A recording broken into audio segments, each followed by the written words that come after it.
ಸಂಬಂಧಿಕರು. ಹೀಗಾಗಿ ಸಂಗೀತದ 1953ರಿಂದ ಜಮಖಂಡಿಗೆ ದಿವಸ ಸೈಕಲ್ ಮೇಲೆ ಮೊದಲ ಖಂಡಿಗೆ ಜಮಖಂಡಿಗೆ ಬರ್ತಿದ್ದೆ.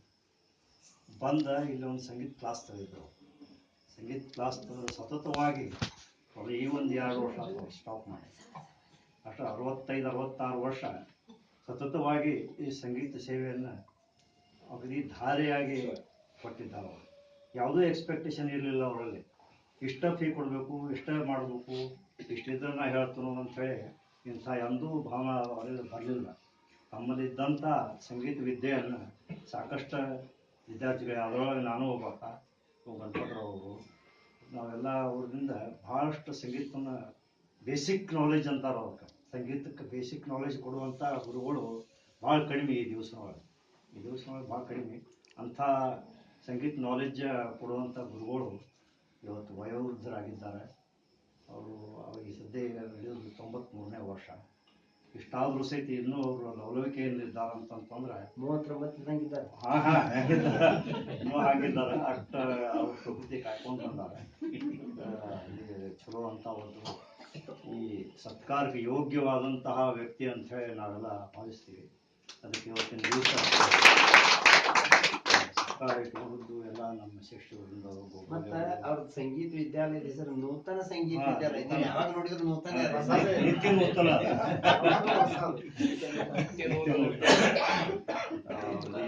ಬಹಳ ಒಳ್ಳೆಯ ದಿವಸ ತಮ್ಮೆಲ್ಲ ಉಪಸ್ಥಿತಿ ಒಳಗೆ ಮಾಡ್ಬೇಕಂತ ತೀರ್ಮಾನ ಮಾಡಿದ್ರಿಂದ ನೀವು ಬಂದಿದ್ದಕ್ಕೆ ಭಾಳ ಅಭಿನಂದನೆಗಳನ್ನು ಸಲ್ಲಿಸಿ ಅವ್ರ ಸನ್ಮಾನ ಕಾರ್ಯಕ್ರಮ ಮಾಡ್ತಾರೆ.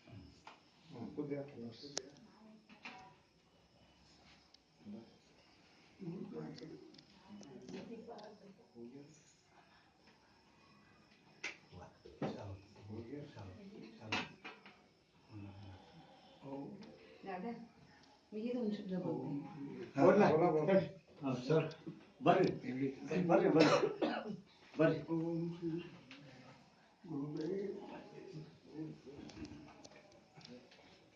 नमस्कार. हे माझे सगळ्यात आवडते आणि आम्ही इतक्या लहान वयात असतानाचे माझे गुरु. खूप सुंदर सुंदर आठवणी आहेत आमच्या.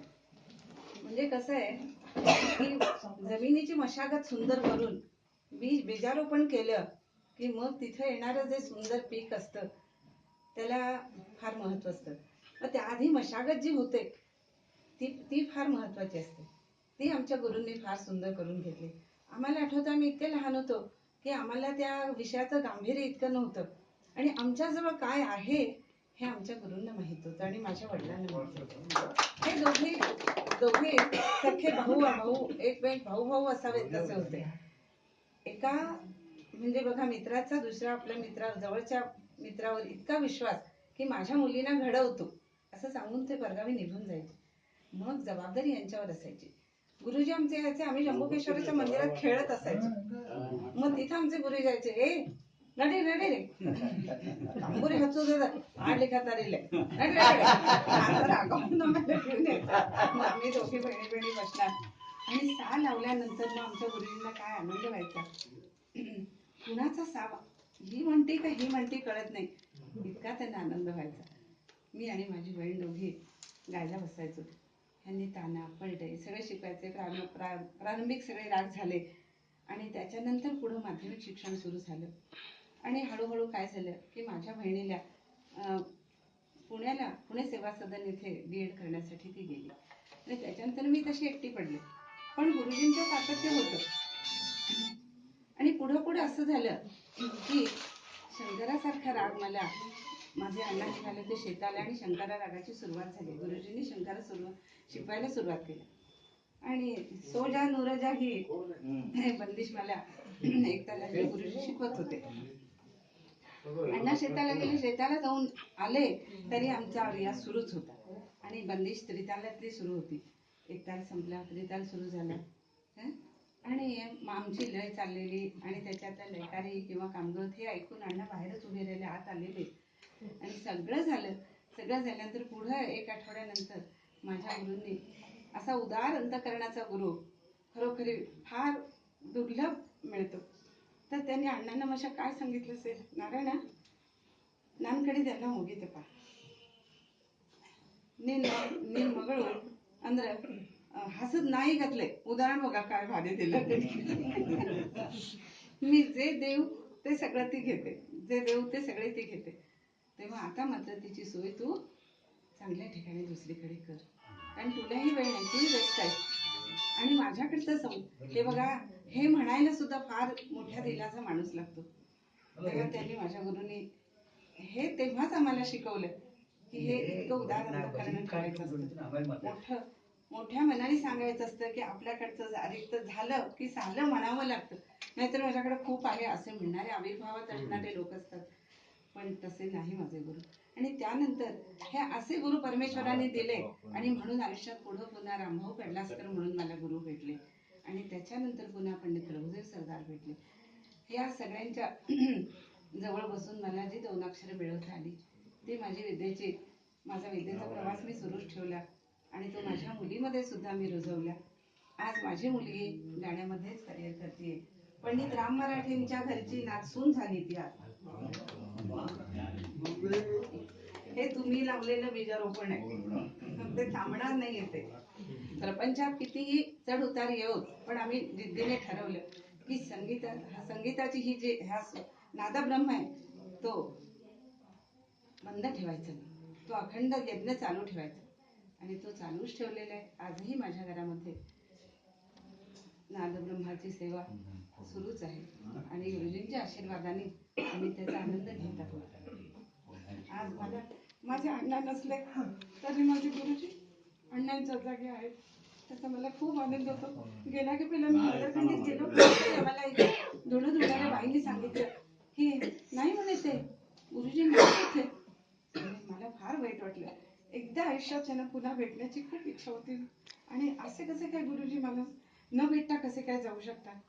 आणि नंतर मग पुन्हा दादांनी सांगितलं अगं गुरुजी आहेत, आता तू येच. आणि त्यावेळेला आपण मग म्हटलं या कार्यक्रमाला गुरुजींना आज काही कर आणि बोला, म्हणून आमचा तिन्ही भावंडांचा आमची इच्छा अशी होती की तुम्ही या घरात यावं आणि इथे तुमचा सत्कारच व्हावा. तेव्हा तुम्ही प्रामाणिकपणे लावलेल्या नादब्रह्माचं रोपटं हे आम्ही यथाशक्ती फुलवत आहोत. ताई मी जाऊ शकतो. येईल.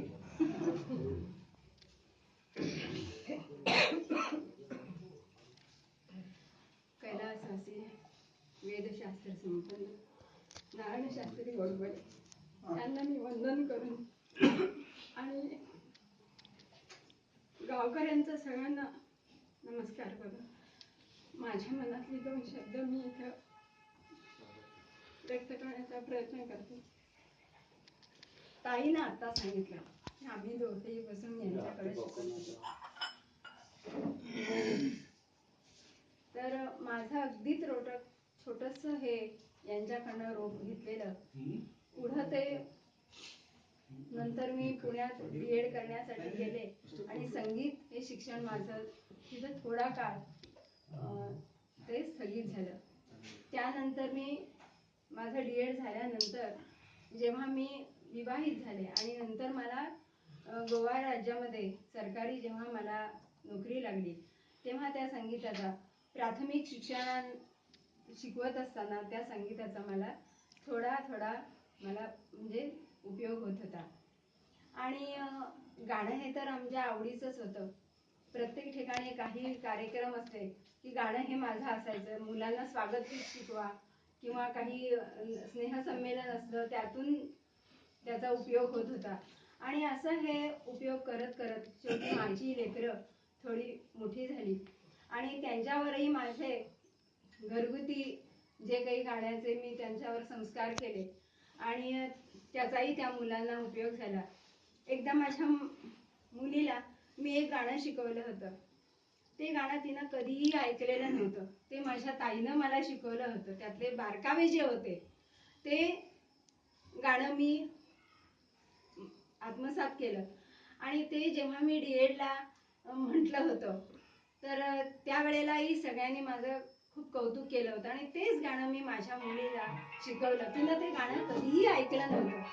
त्यानंतर ते तिनं स्पर्धेमध्ये ते गाणं सादर केलं आणि सादर केल्यानंतर तिला ते पहिलं पारितोषिक घेऊन ती घरी आली आणि त्यानंतर तिनं ते पहिल्यांदा ती रेकॉर्ड जी होती ती तिनं ऐकली आणि तेव्हा मग तिला कळलं की म्हणायला लागली, आई तू हे गाणं इतकं तू आत्मसात केलेलं आहेस आणि मी तरी केव्हाच ते ऐकलं नव्हतं आणि जे पहिली ती रिअल रेकॉर्ड आहे त्याप्रमाणेच तुम्हाला ती शिकवलंस आणि खरोखर खूप ते चांगलं मी शिकली.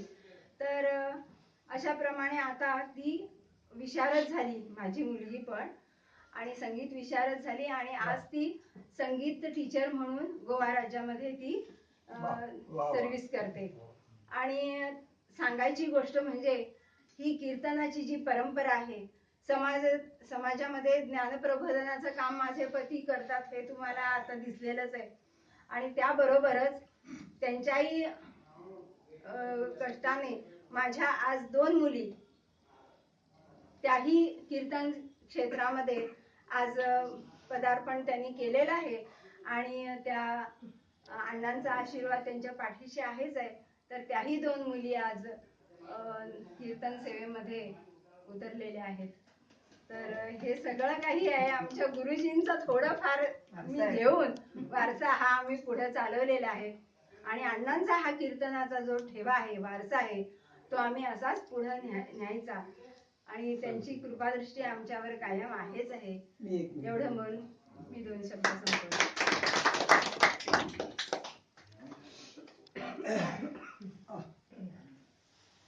ಗುರುವಿನ ಉಳಿದಾಗ ಎಲ್ಲಾನೇ ಶಾಣೆ ಶಿಷ್ಯರ ಒಬ್ಬರಿಂದ ಅವರು 4-5 ತಪದ ಕಾಲಖಂಡದಾಗ ಒಂದು ದಂಡ ವಿದ್ಯಾರ್ಥಿ ಅವರು ಉಳಿದಾಗ ಬಿದ್ದಾವ ಅಂದ್ರೆ ನಾನೇ. ಆದರೂ ಆ ಸ್ವರದ್ದು ಏನೋ ಜ್ಞಾನ ಇರ್ಲಿಕ್ಕರು ಅದ್ರದ್ದು ನಾದ ಬ್ರಹ್ಮದ್ದು ಶಳು ಒಂದು ಹತ್ತದ ಹಂಗಾದ ಸಣ್ಣಂದಿರ್ತ ನನಗೆ ಅದು ಯಾಕಂದ್ರೆ ನಮ್ಮ ತಾಯಿ ಹೊಟ್ಟೆಯಲ್ಲಿ ಇದ್ದಾಗ ಅವಳು ಕರ್ನಾಟಕ ಸಂಗೀತ ಪರೀಕ್ಷೆದಲ್ಲಿ ಯಾವ್ದು ಮಾಡಿ it was the first ritual from my mother at the time of pregnancy. So I am fond of this ನಾದ ಬ್ರಹ್ಮ ಸಿನ್ಸ್ ದ್ಯಾಟ್ ಪೀರಿಯಡ್. ಖರೆ ಹುಡುಗಾಟ ವಾಂಡತನ ಭಾಳ ಜಾಗದಾಗ ಕೂತು ಕಲಿಯಂಗಿಲ್ಲ, ಮನ್ಯಾಗ ಆಗ್ತಿದ್ದು ಇವ್ರು ಬಂದು ಬರ್ತಿದ್ರು ಹೆಂಗ್ ಮಾಡೋದು. ಆದ್ರೂ ಮತ್ತೆ ಬಂದು ಕೂಡ್ತಾ ಇದ್ದೆ ಹಲವಾರು ಸರಿ. ಇವ್ರು ಕೂಡು ಸ್ವರ ಹಿಡಿ ಹಿಂಗೆ ಮಾಡ್ಕೋತ ಇವ್ರ ಮಾಳ್ಗಿ ಮೇಲೆ ಅವ್ರು 3 ಕ್ಲಾಸ್ ಬದಲಾಯಿಸಿದ್ವಿ, ಎಲ್ಲಾ ಕಡೆ ಹೋಗಿ ಕೂಡ್ತಿದ್ದೆ.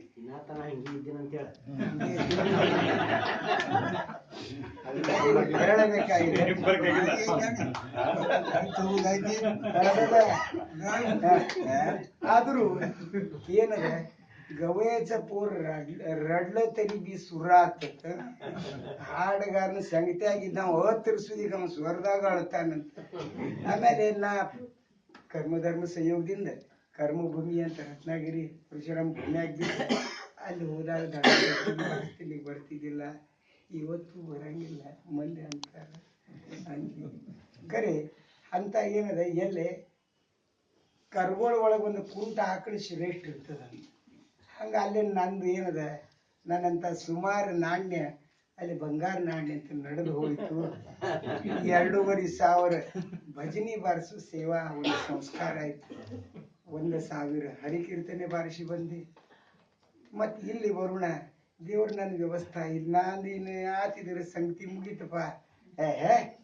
ಇಲ್ಲಿ 2 ಅಪ್ಪಾಸಾಹೇಬ್ ವಿಠಲ್ ಮಂದಿರ, ಗೌಳಿ ವಿಠಲ್ ಅಲ್ಲಿ ಇದು ರಾಮ್ ಟೇಕಡಿ ವಿಠಲ್ ಮಂದಿರ ಅಲ್ಲಿ ಸೇವಾ ಮಾಡ್ತಾ ಇದ್ದ. ಅಷ್ಟ್ರಾಗ ಆಯ್ತು ಈ ಚಿದಂಬರೇಶ್ವರ ಅವ್ರ ಸಂಗತಿ ಹ್ಯಾಂಗ ಇವ್ರೊಳಗೆ ನಾ ಬಂದು ಅದ ಆ ಪ್ರಮೋದ ಕುಲಕರ್ಣಿದಿಂದ ಬಂದೆ. ಆಯ್ತು ಇವ್ರದ್ದು ನಮ್ದು ಇನ್ನು ಈ ಸ್ನೇಹ ಇನ್ನು ಕಡತನ ಉಳಿಯುವಂಗದ ಮತ್ತು ಅದ್ರ ಮೇಲೆ ಕೈ ಉಳಿತು ಅಷ್ಟೇ ನನ್ನ ತೀರ್ಮಾನ.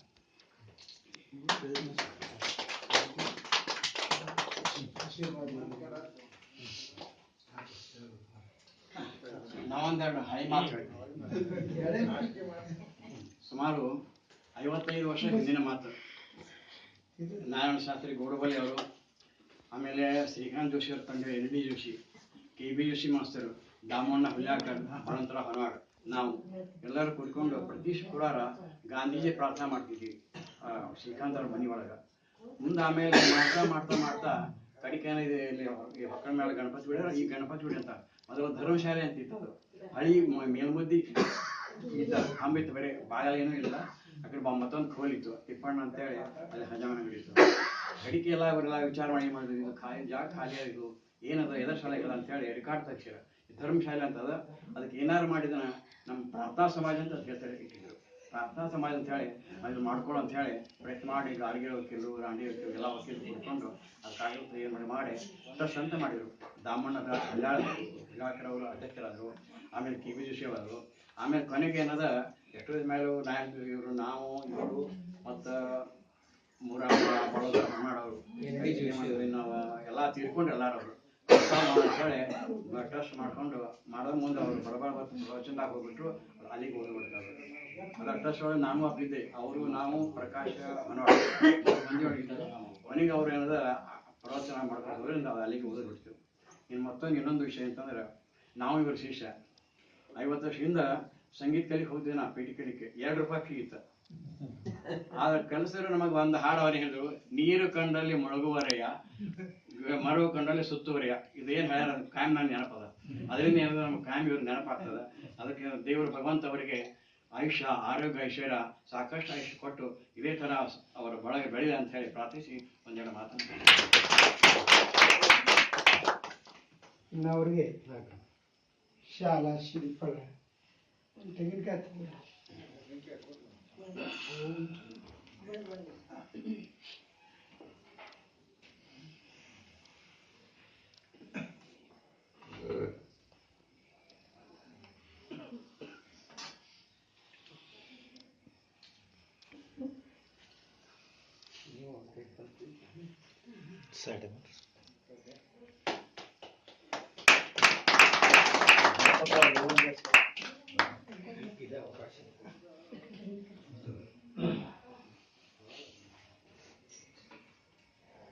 ಗೋಡಬೋಲೆ ಮಂತ್ರದಿಂದ ನಮ್ಮ ಬಾಬಾಂದ ಕಾಣಿಕೆ ನೆನಪ ಜಯ ದ್ವಾರಕಾಧೀಶ್ ಅಂತ ಬರ್ತದೆ.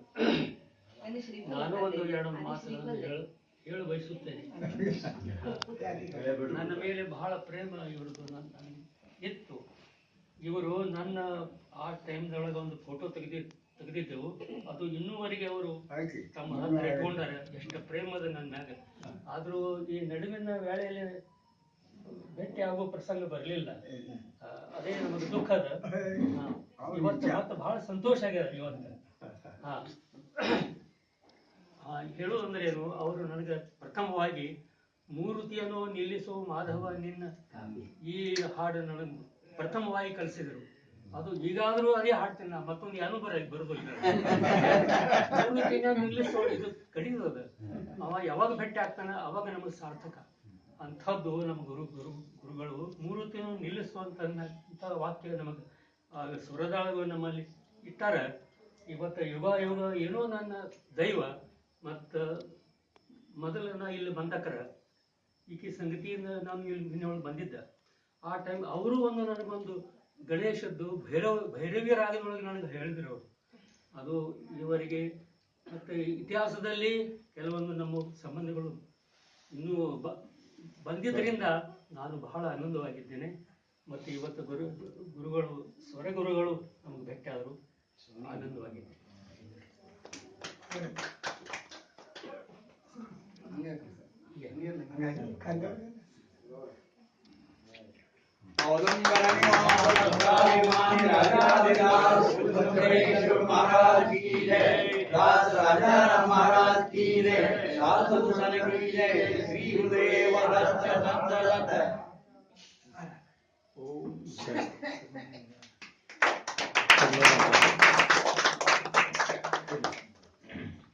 ಸರ್ ಕಲ್ಕರ್ ಸರ್ ಮಾಡೋಣ. Ready stay 93 okay sir. ಆಶೀರ್ವಾದ ಮಾಡ್ರಿ.